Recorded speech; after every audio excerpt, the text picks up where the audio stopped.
Hey everyone, I'm David Libdan, trainer, speaker, coach of Applied Resources and Knowledge. Oftentimes in social gatherings, when you're meeting someone for the first time, early on in that conversation, the question comes up, so what is it that you do? Now, hardly does anyone ever ask the question, unless maybe your experience is different, so why is it that you do that? Wouldn't it be great, or wouldn't it be different if that were the first question that someone were to ask us in a conversation? Why do you do what you do?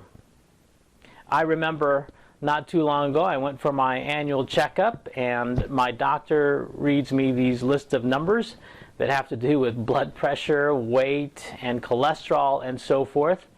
And it became apparent that I had to do something to impact those numbers in the right direction. So I decided that I would take up exercise and make it part of my daily regimen. Included in that daily regimen was running. I had to come up with a more compelling reason other than to impact these numbers in a positive way that would get me out of bed, especially when it was dark and when it's cold and it's rainy and the covers in my bed feel just right. The compelling emotional reason of what would get me out of bed early at dark 30 in the morning. And that is the idea, the imagery of one day enjoying my grandkids. And so my dream is to be well enough to enjoy them, to be functional and mobile and active enough to the point where even my grandkids have to work hard at keeping up with Grandpa. Motivational speaker and author Simon Sinek talks about that very phenomena. What is it that motivates and moves hearts of people into action, to get them to do things, to follow, and to go after great causes? Take a look at this video clip of a TED Talk that he did a few years back and learn more about what it is that motivates people.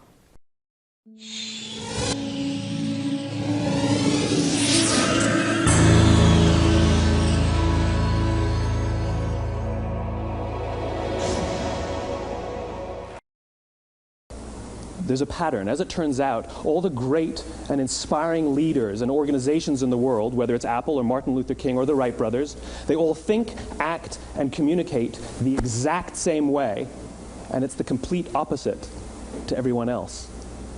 All I did was codify it. This little idea explains why some organizations and some leaders are able to inspire where others aren't. Let me define the terms really quickly. Every single person, every single organization on the planet knows what they do, 100%. Some know how they do it, whether you call it your differentiating value proposition or your proprietary process or your USP. But very, very few people or organizations know why they do what they do. And by why, I don't mean to make a profit. That's a result. It's always a result. By why, I mean what's your purpose? What's your cause? What's your belief? Why does your organization exist? Why do you get out of bed in the morning?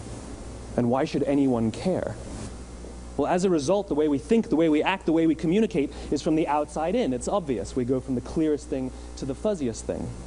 But the inspired leaders and the inspired organizations, regardless of their size, regardless of their industry, all think, act, and communicate from the inside out. Let me give you an example. I use Apple because they're easy to understand and everybody gets it. If Apple were like everyone else, a marketing message from them might sound like this. We make great computers. They're beautifully designed, simple to use, and user-friendly. Want to buy one? Meh. And that's how most of us communicate. That's how most marketing is done, that's how most sales is done, and that's how most of us communicate interpersonally. We say what we do, we say how we're different or how we're better, and we expect some sort of behavior, a purchase, a vote, something like that. Here's our new law firm. We have the best lawyers with the biggest clients. We have, we always perform for our clients, do business with us. Here's our new car. It gets great gas mileage. It has, leather seats. Buy our car. But it's uninspiring. Here's how Apple actually communicates. Everything we do, we believe in challenging the status quo. We believe in thinking differently. The way we challenge the status quo is by making our products beautifully designed, simple to use, and user-friendly. We just happen to make great computers. Want to buy one? Totally different, right? You ready to buy a computer from me? All I did was reverse the order of the information. What it proves to us is that people don't buy what you do, people buy why you do it. People don't buy what you do, they buy why you do it. This explains why every single person in this room is perfectly comfortable buying a computer from Apple. Here's the best part. None of what I'm telling you is my opinion. It's all grounded in the tenets of biology, not psychology, biology. If you look at a cross-section of the human brain looking from the top down, what you see is the human brain is actually broken into three major components that correlate perfectly with the golden circle. Our newest brain, our Homo sapien brain, our neocortex, corresponds with the what level. The neocortex is responsible for all of our rational and analytical thought and language. The middle two sections make up our limbic brains, and our limbic brains are responsible for all of our feelings, like trust and loyalty. It's also responsible for all human behavior, all decision-making, and it has no capacity for language. In other words, when we communicate from the outside in, yes, people can understand vast amounts of complicated information like features and benefits and facts and figures. It just doesn't drive behavior. When we communicate from the inside out, we're talking directly to the part of the brain that controls behavior, and then we allow people to rationalize it with the tangible things we say and do. This is where gut decisions come from. You know, sometimes you can give somebody all the facts and your figures, and they say, I know what all the facts and details say, but it just doesn't feel right. Why would we use that verb? It doesn't feel right.